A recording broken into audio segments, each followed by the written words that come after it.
this played out live. Like this actually happened. And for people that saw it happening live, like we broke our little corner of the internet. Like it created a massive buzz and people were like, what is going on? Are you okay? What's happening? And welcome to the Honor It podcast. I'm Honor Garrett, your host, and we're here to honor all that is good in the world. We delve into inspiring stories that matter to you with top experts, entrepreneurs, creators, innovators, and pro athletes who are making a difference, impacting lives, and creating positive change. My mission is to inspire women to thrive and build a life and legacy they love, no matter what their age. We live life in the game, not on the sidelines. Today, we have the honor of hearing from Marley Jaxx, an award-winning filmmaker, business acceleration coach, and CEO of Jaxx Productions. She is an expert in video creation, content strategy, and YouTube growth. Jaxx is also the founder of the YouTube Lead Machine, which helps entrepreneurs use YouTube to generate leads and earn money. Welcome, Marley. I'm so excited to meet you today. How are you? oh, so good. Thanks for having me here. Well, let's dive in. So, I found you originally on YouTube and Instagram, and I was instantly drawn to your energy and mission to highlight people's uniqueness, especially in a world of what can feel like copycats. Can you speak to that and how you really have the courage to adopt this approach when we're all a little bit nervous about putting ourselves out there?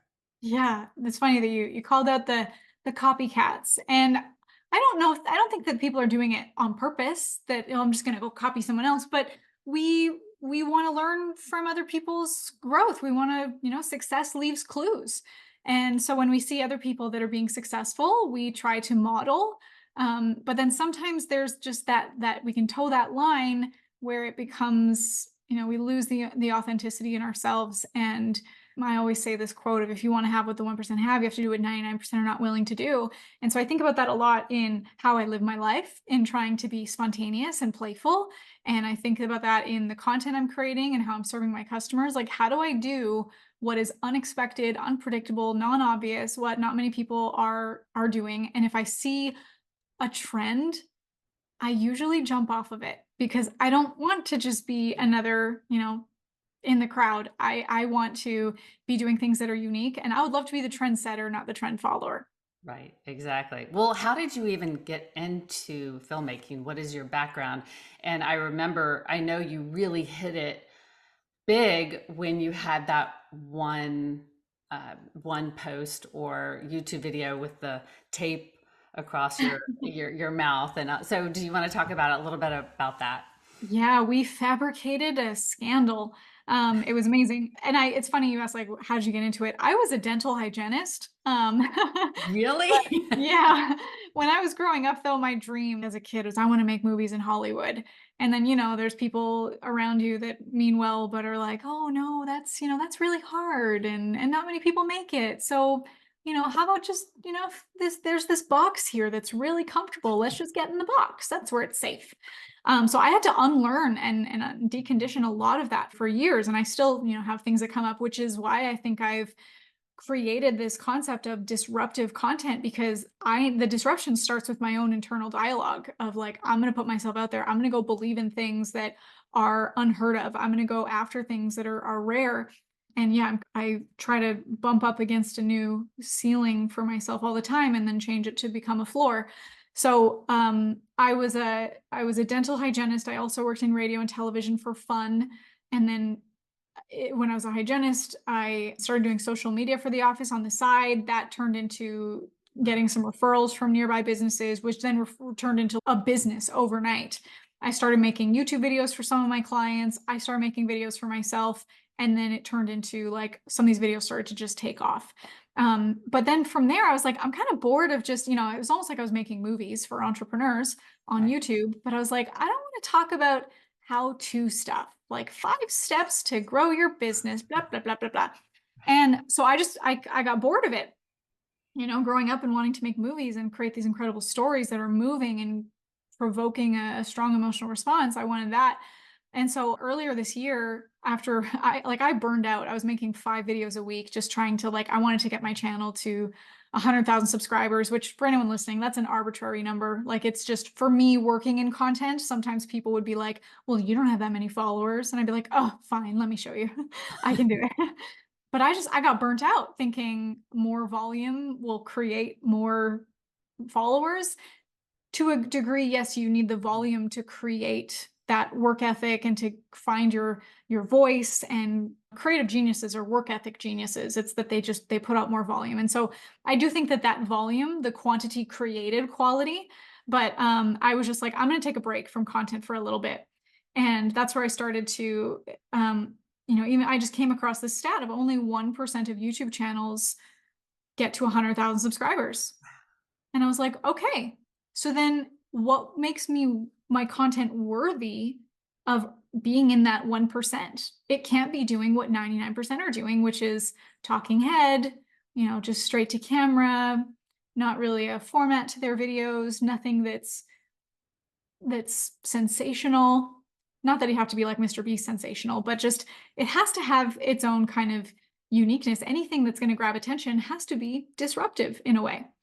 And so my team and I, we came up with this idea of like, what if we create a documentary? I had always said for years, I want to make my YouTube channel like it's like Hollywood, that people would compare it to Hollywood and Netflix. And so we came up with this idea of like, let's make a documentary.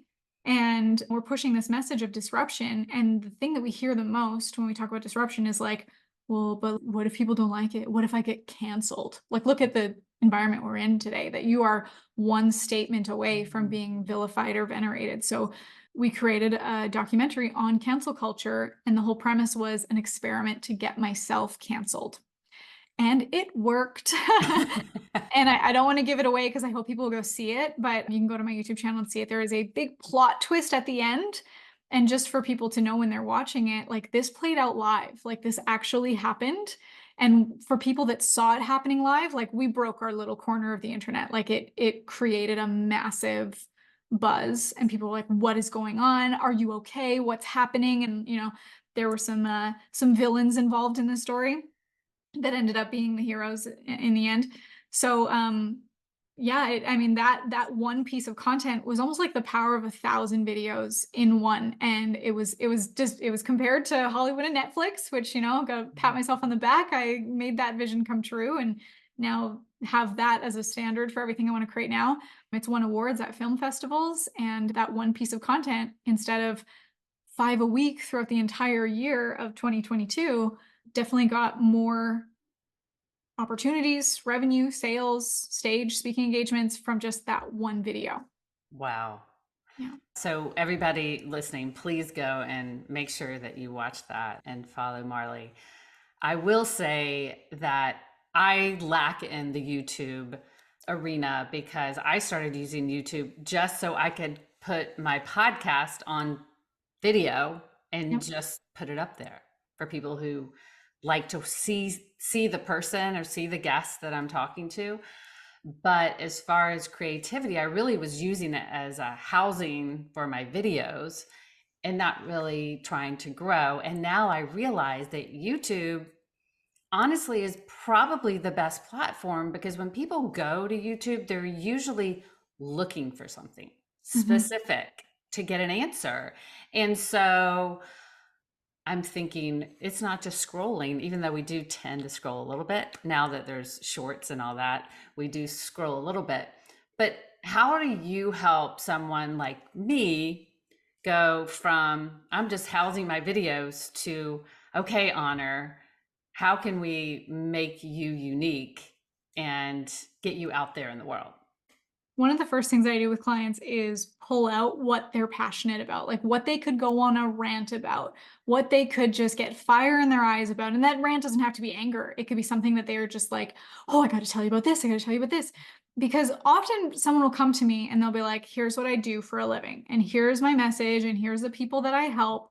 But it's missing that X factor, or it's missing that emotion, because when people feel something, that's when they take action. So that's why, there's I say this thing of like, there's no marketing in the middle. We want people to have a strong emotional reaction, which might mean love or hate. And which also means that when you're creating disruptive content, there are people that are not going to agree with you. And we have to be okay with that because we're not going to water down our message for someone that's never going to be our customer or follow this movement. It doesn't matter. But the people that do, they will move mountains for you when they feel like you're leading a movement and you are resonating with them in a way that you're speaking in words that they couldn't come up with themselves. People share content because it reveals a part of their identity in a way that maybe they couldn't have communicated themselves. And so, yes, with our clients, we're trying to pull out what's that thing that they get passionate about, and how do we also script it, position it in a way that no one else is doing. And one thing I also want to mention here is because, like, sometimes people will get apprehensive of, oh, I don't want to ruffle any feathers. I'm not trying to be mean. I don't want to offend anybody. And I always have to combat that with, like, we're not trying to hurt anyone's feelings in being disruptive, but we are trying to take a stand for something very powerfully. And if you look all throughout history, the people that were memorable, that made a difference, were the people that were willing to stand up for something they believed in. And some examples that, and I mean, anyone can know Jesus, Mother Teresa, Gandhi, they weren't being mean, they weren't being offensive, but there were certainly people that didn't agree with them because they had conflicting values. But as a result, they're still talked about hundreds, thousands of years later. Oh, that's powerful. And I think sometimes a lot of us, my faith is important to me. And so, I'm a Christian, but also at the same time, I wholeheartedly believe in energy. And I don't think they conflict at all. But there's some people who think, ooh, that's woo woo, that's not God. And I'm like, whoa, those things I think there's more power in what we don't see as part of faith than what we Mhm. can't see, than what we do see. And so that is something I'm very passionate about. But what if somebody has tons of passions? I'm passionate about health. I'm passionate about older women realizing that they still have purpose, right? They have a job to do if they're breathing. And then also, as a ministry, I help young college kids figure out what they want to do in life. So I have so many passions. And then that niche thing says, you need to niche down, you need to niche down. And so a lot of us just freeze up and not knowing how to express ourselves. Sure. Well, and everything that you said, though, falls under the same umbrella, like the way that I would see it. If you all of a sudden you're like, I'm also passionate about car mechanics, I'd be like, whoa, okay. Like we've kind of gone off script here. But all of those things, like, they are within 6 degrees of separation or less. Like those can hold hands. And so it would just be finding, because I mean, even the people that you follow, observe the people that you follow and why you follow them and what kind of content they speak about. So yes, I can be following a mother who will share funny stories about her kids while she's also talking about this product that she's selling on Amazon, while she's also talking about her faith, while she's also talking about, like, that's still under the umbrella of this is who this person is, their identity. But the brand fame formula is what we call it, is what are they selling? What's the message, the mission, the map, the model, a bunch of M words there. How do they sell this message to an audience who is also going to feel that passion and as a result buy into the movement, buy into the products, and be the kind of people that will also push that message for them?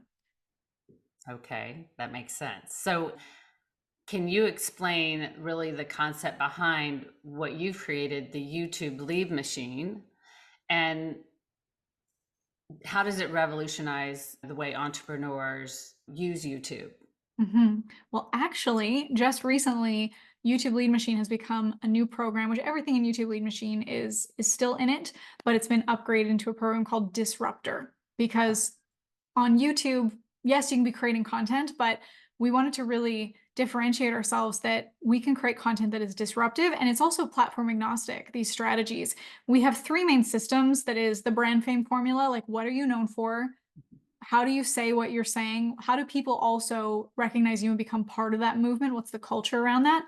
Then the content machine and the cash flow systems, because everything that we're doing, we're reverse engineering from how do we make that impact and how do we get that value exchange? Because we know that people who pay pay more attention. And I would rather have clients that they have a movement of people, that they have people that are in their, monthly continuity or in their high ticket programs, that they can focus on giving to those clients and just creating the absolute best program, the best content, instead of focusing on trying to find new clients all the time. Like I would so rather have 100 people in a program than me have to find 100 new people every month.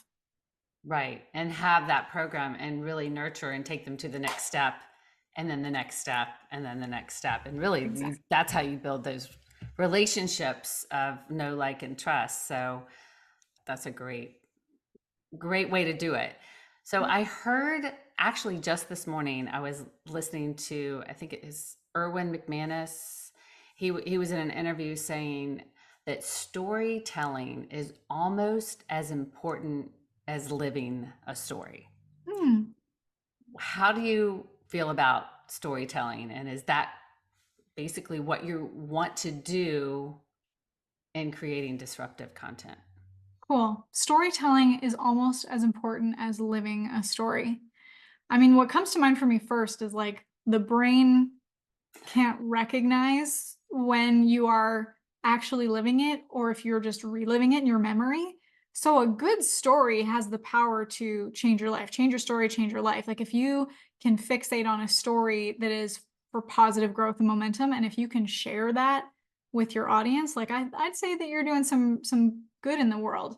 I'm thinking about this morning. I just did a workshop with a handful of people, and I was telling stories from my grandfather, like some stories that he's passed down to me that I just happened to come up in conversation. That I'm sharing this as a moral of the story that everyone should like. Look, like generations have passed down this story, and if we didn't have stories, how would we live our life? Like kind of what I mentioned before, success leaves clues. Imagine if we had to start over civilization all every single generation.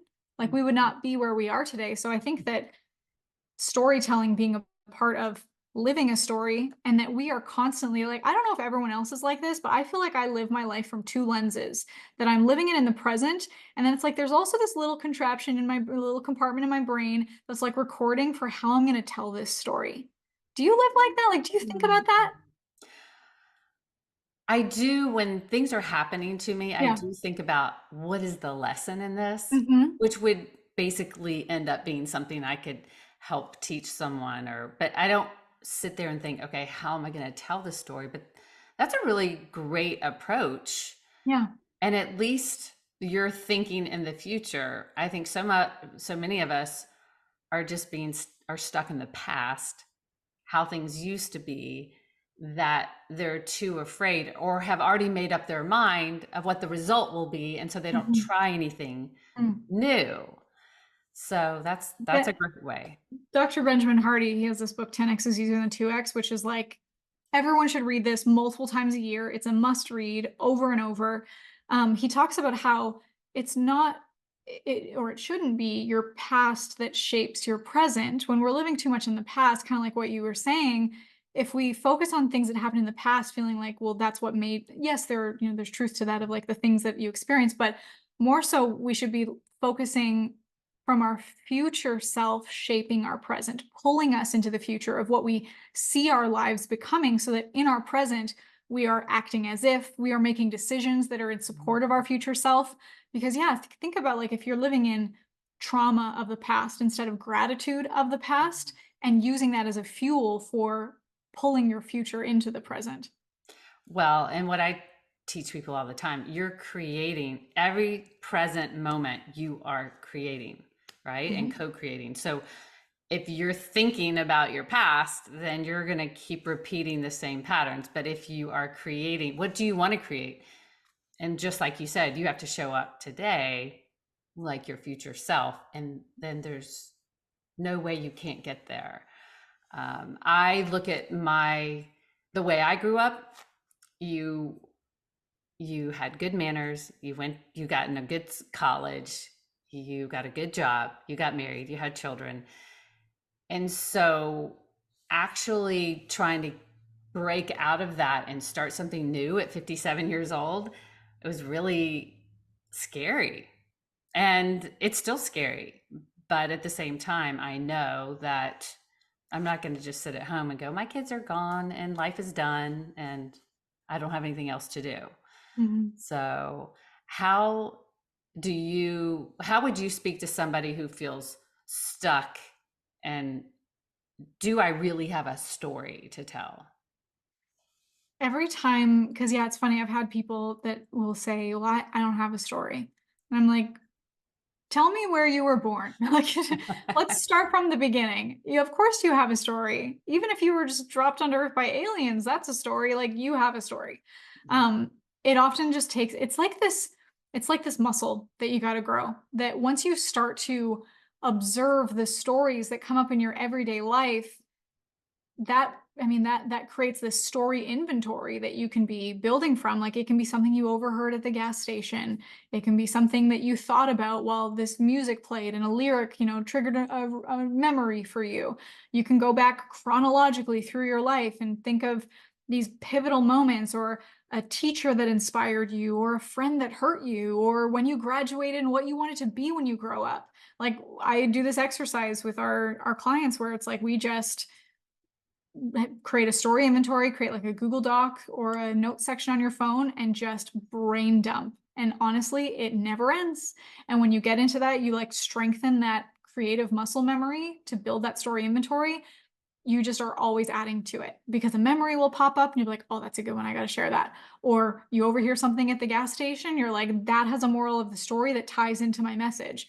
Like, and it also helps to observe how other people are telling their stories, and from the most random sources too. Like, don't just follow the your competitors or the teachers that you're always used to. Like, look at other sources, even commercials, radio ads, documentaries, movies, TV shows, kids TV shows, church services. Like, one of the things that I've been watching a lot is like these church services on YouTube, and hearing these stories that these pastors are telling. They're so good at sharing stories in a way that is so unique. I was talking to a client this morning that he's like, how do I share my values in a way that is unpredictable or non-obvious, or isn't just like, yeah, I'll brush it off. So I was like, well, give me an example. And he's like, how do I share consistency is key? And like, consistency is what creates success. He's like, everyone knows that. They'll roll their eyes and be like, yeah, whatever. And I'm like, okay, here's an example. I heard this at church this weekend. It's bamboo season. And you're like, what does that mean? Like, hopefully you say it in a way that you're just like, tell me more. Yeah. Well, bamboo, do you know how bamboo grows? Bamboo grows underground first Oh. for like 3 years. So for 3 years, if you plant this bamboo seed, I don't know if it's a bamboo seed, I don't know how it works, but if you plant bamboo and it doesn't come up, what do you think? Self-doubt comes up. You're like, this seed is a dud. Maybe the soil is junk. Maybe I am not good enough at watering it or getting enough sunlight. And like, oh man, just didn't work. Bamboo grows underground for 3 years. And then when it breaks ground, it grows 2 inches an hour. It can grow 4 inches a day. So you're in bamboo season. The seeds that you planted 3 years ago and kept watering consistently are finally breaking ground. And that's where you find your skyrocket, your momentum. So that's why consistency is key. See the before Oh, and after? I love that story. And yes, bamboo, once you see it, you cannot stop it. Right, It's right. Get that. out of the way. So someone gave me a really great advice about being the best communicator you can be is to always have a story ready. And we asked, well, how do you always have a story ready? And he said, every time you remember a story, write it down. And the problem is that so many people have stories and have so many things that have happened to them, but when you put them on the spot, they're like, I don't have any. But if you consistently write them down, they will be at the top of your mind and they'll come to you like that. And that's how you communicate because people resonate. They want to see themselves in your story. And so it can be really powerful. In your view, what are the most important metrics or indicators of success for content creators on YouTube and why? What should they be looking for? What should they be trying to do? Metrics for success. we want to see engagement. And I shared the story of like, I wanted to reach 100,000 subscribers and I made it. Yay, awesome. And of course, I want to keep growing. But those are also vanity metrics. I can't deposit likes and subscribers in my bank account. And I don't know for sure, did someone just click it and go away? Am I actually making an impact in that person's life? So I want to see consistency in my view count, that when I put out a video, people are consistently coming back to watch it. There's a metric called AVPV, average view per viewer, Mhm. meaning how many times are people watching a video of yours? Are they coming once and then never coming back again? Wah, wah. Like, I want people to stay.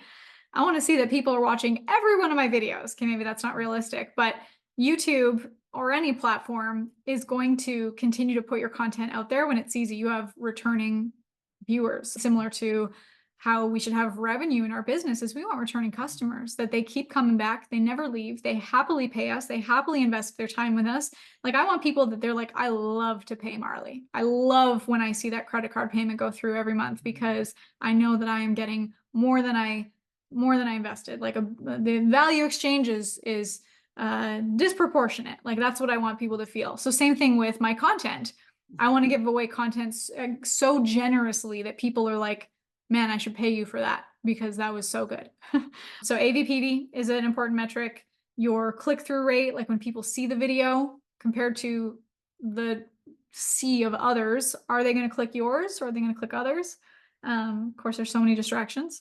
Your watch time, are they watching 10 seconds? Are they watching 10 minutes? Is that 100% or is that 5%? Because also the platforms aren't going to push your content out unless they see that people are actually watching it. Like, could you imagine if you logged into Facebook, Instagram, YouTube, and like nothing there looked good? You're like, you would never go on the platform because it's not triggering the dopamine, the serotonin. Like, these platforms, they know how to get us addicted. They know exactly what triggers and what buttons to push. So these algorithms are just like, they know us better than our mamas. It's crazy how much they will, like, I don't know how I will say things and like, there's rumors of like, are they listening to us? And then I'll suddenly be getting ads for the thing that I said, or see a video that I was just talking about that thing. It's crazy what they can do. And so also, if we know what our audience is, because there's data, there's analytics to see what our audiences are interested in, and if we can create content based on those trends, however, in a disruptive way, the platforms are going to favor our content to put it in front of more people. Wow. And I will definitely say that I am in bamboo season. I'm underground. But I always tell people, especially when I ask people to be on my podcast, I'm like, well, your content will live forever. So when I do make it big, you're going to be there. Yes. It is a humbling thing, but I believe, and what I struggle with most, and probably what you help other people with, is being consistent. Mhm. We get all excited and we do things for a little while and then we drop off. And I think that's just the humanness in us. Yeah. And we want to always see growth. And when we don't, we seem to think it doesn't work or something. What is your opinion of the future of online content creation and marketing? Or is it something that's really, you hope, is unpredictable because you're trying to be Mm. disruptive, right? I mean, I think it's always unpredictable, but it's crazy how much AI is taking over. Like, I heard about this AI influencer recently, Aitana, that she has like almost 300,000 followers on Instagram. She makes $10,000 a month from sponsorship deals. She is completely AI. She's Like, she making is stunning. People are complaining about she's, affecting beauty standards because she's an AI. But crazy that this AI thing can make wow. 10,000 a month and have all these followers. But it's interesting. It's a spectacle.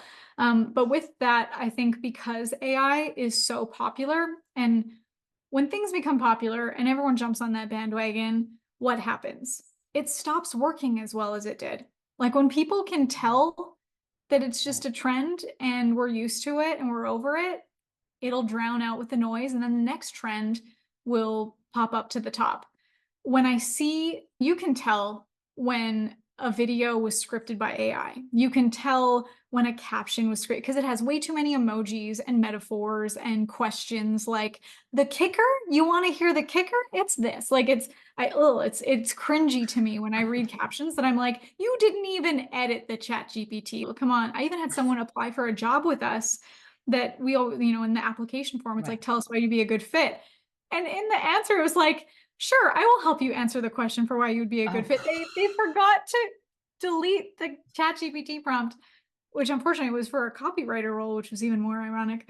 So anyway, I think that people are going to crave a more human connection mhm, that I don't know, can AI how human can AI become? I think AI an incredible tool. I'm not saying not to mhm. use it.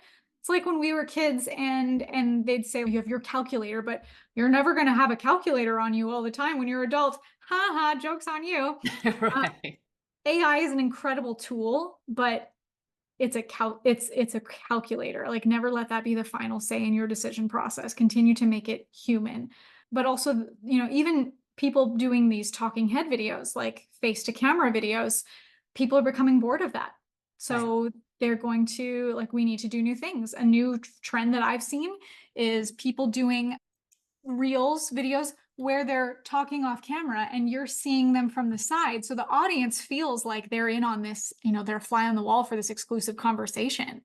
And so that's a trend. I've Well, seen that. Yeah. then when is that going to go? And then what will be next? Will it be like on the street in the middle of traffic? Like, that's the next sensational thing that's going to get people's attention? Maybe trends are going to pop and people are going to follow them. And then people are going to have to leave those trends if they want to continue to be at the front of the trend instead of a follower. So it's always changing, but I think it's still always going to come down to what can humans resonate with on an identity level and feel like they're seen in that content from whoever's creating it. And that's really where you can help people because you're always trying to create something a little bit different. Mhm. And the people in my audience usually are sometimes a little bit older, and we're really trying or not say struggling with, but wrestling with what kind of legacy am I going to leave? What are people honestly? And I know a lot of people say, write your own obituary Ooh, yep, I've heard and that. what you want people to say about you, and then go live it Mhm. before it's too late. And so, what kind of legacy are you wanting to leave? That's a good question. Um, I mean, I always have had this like internal narrative pointing towards making movies, even though a lot of my life was like, no, you're not allowed to. And then this breakthrough of, wait a minute, I'm an adult. I can make my own choices. I can totally do that. And then I started publicly saying, like, I've said publicly so many times, my dream is to make a movie with Leonardo DiCaprio. If anyone knows him and would like to introduce me, that'd be great. Like, and honestly, saying that puts it out there. Like, how am I going to meet? It's an impossible goal to me, but you only reach impossible goals through some kind of impossible circumstance, an introduction, whatever. So going back to the question, what do I want to be remembered for? What's the legacy? Like, I want to create art that moves people, that shifts generations, that, for me, like, I think a big theme that I've overcome in my life is like believing in impossible goals Mhm. and having this, now once I overcame that mountain, was having this irrational belief in myself that I can do anything. I believe that I am competent. I believe that I can create anything. I believe that in terms of like any goal I set or any client that I work with, that I make dreams come true and everything I touch turns to gold. And wouldn't that be amazing if everyone else believed that about themselves too? And if I could be an example of that, if my work, my content, my movies made people feel that too through whatever hero's journey, whatever story plays out, and to realize that like you don't get to that or you don't become a person worth following or someone influential worth listening to without going through those struggles. And so if I can create these stories in a way that people can relate to the struggle and then see the potential breakthrough on the other side of it through this art. Wow, that's beautiful. I've never said that before. Thank you for asking me that. Well, and it's important to voice everything, even the Leonardo DiCaprio, because you never know. I Mhm. mean, my husband's in football. We've moved 14 times. And Yeah. so we know people all over the place. I don't know him. But if my husband ever gets a football job out in Hollywood, in California, I might meet him and I'll remember Right. that you said that. So it is important to put Yeah. those things out there. Well, And and my fear that I believed growing up that I feel like I had to decondition was that if I state my dream and say what I want more than anything in the world, someone's going to tell me no, or they're going to laugh at me, or they're going to like brush it off like, silly girl, you can't do that. And as I grew up and started to tiptoe around, like, well, could I? Like, I first had to believe in it myself. And now that I do, and that I share these things, I never hear a naysayer to that. I hear, let me think about who I know. Let me see how I can help you. And same thing with me. If someone tells me yeah, a crazy impossible goal, I'm like, heck yeah, I love it. Okay, let me think about how I can help you. And if right. you're met with someone that is a naysayer, it's like, thanks for showing me who you are. Bye. Like I just don't pay attention. That opinion does not matter to me. Well, and it's interesting that any of the naysayers in your life are usually people that never reach their own goals and dreams. So Yeah. why would you listen to someone who's never been where you're going? Yeah. They The don't. quote, like, only pay attention to, or only take advice from someone you're willing to trade places with. Oh, that's a good one. Mhm. Yeah. I don't want to learn about how to have a happy relationship from someone that's been divorced 10 times, right? Like, Right. I want to follow people that are a good example to me and that I resonate with and see pieces of them as what I hope my after picture will look like. Oh, that's good. That's really good. So I love to end each podcast with the same question for every guest. This podcast is called the Honor It Podcast. So what or who are you choosing to honor today? Mm, anything? Anyone? It could just be what you're grateful for, anything. Mm. Well, I'm gonna pick my kids because man, I've gone through I feel like I'm reparenting myself through them. And I recognize so much in them that encourages me to continue to play. That's another thing that I feel like I had to unlearn growing up was this belief of like you have to work hard before you earn your play. You're not allowed to go outside and play until you've finished all your chores. And of course, there's a balance of like self-discipline and personal responsibility that we teach our children, of course. But I think there's also some extremes of you're not allowed to, you're not worthy, you don't deserve the play until you've reached this Mhm. height, you know? And so with my kids, I like will recognize that come up in me sometimes. And then I'll be like, oh, no, we're changing that story. Mhm. I'm changing that story for them. I'm not like, whatever you don't heal in yourself, you pass on. And it also is a reminder for me because I'll do that sometimes where I'm like, well, I'll do the thing that I really want to do after I, eat the frog first, do the hard thing first. And then it's like, would it actually make a difference if I just played first and I did it later? Would I actually do the work part better if I was more like, instead of have I worked hard to earn enough my play, have I rested and played enough to give my best to my work? And so Mhm. my kids are such a good reminder of that, that sometimes, if they're making a mess in the kitchen because they're playing, I'm like, 20 years from now, I'm gonna wish I could relive this all over again and play with them. Like I'll make the mess with them. That's so great. And I look at you because you're a lot younger than I am, thinking, I'm so excited for you that you're doing it younger. Mm. My children, I have four, 22, 25, 27, and 28.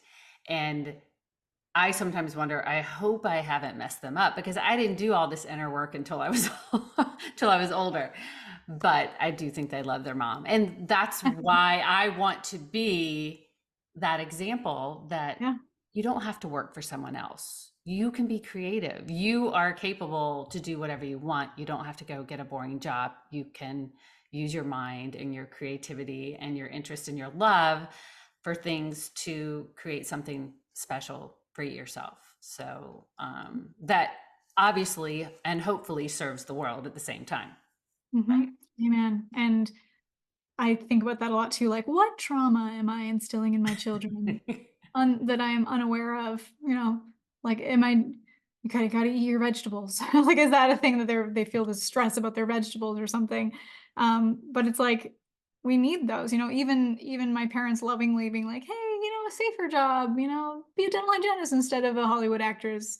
That pushback, that rebellion in me created the ambition that I have today. And would I have that belief if I didn't go through that? Would I also have maybe given up if it didn't work out sooner because I didn't have the adversity to push back on? If it was just like, yeah, go to Hollywood, try it out. But that also took me some time to recognize in myself too, of even the things that felt stressful or hard. How did that, like, would I trade that? Like, okay, let's pretend that I didn't have bullies in school and instead it was just perfect friendships and all that. Would I take the bullies or would I take my ambition today? Oh, I'll go through the bully experience because I see how that shaped me, even though it was so hard at the time. Like, I was praying about this recently, that a struggle that I'm in right now, I had to look back at all the struggles I've had my whole life and be like, there's not a single one that I regret. There's not a single one that I can't see. What was that for? So obviously the one that I'm in right now, whatever that may be for anyone listening, there is a reason for it. absolutely. I mean, you have to decide, is life happening for you or is it happening to you? And if you truly believe that everything, it's either a lesson or it's a blessing. Mhm. So there's good that can come out of either one. And I think about that all the time too with my kids, because you don't want your kids to hurt, but they will Yeah. not become the amazing people that you want them to be without going through some of that adversity. Yeah.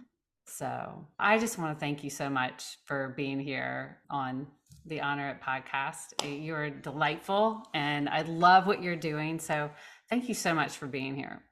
Thank you. This was such a great conversation. Well, and until next time, remember, we are not promised tomorrow, so be present today. It's a gift. And take time to honor it all.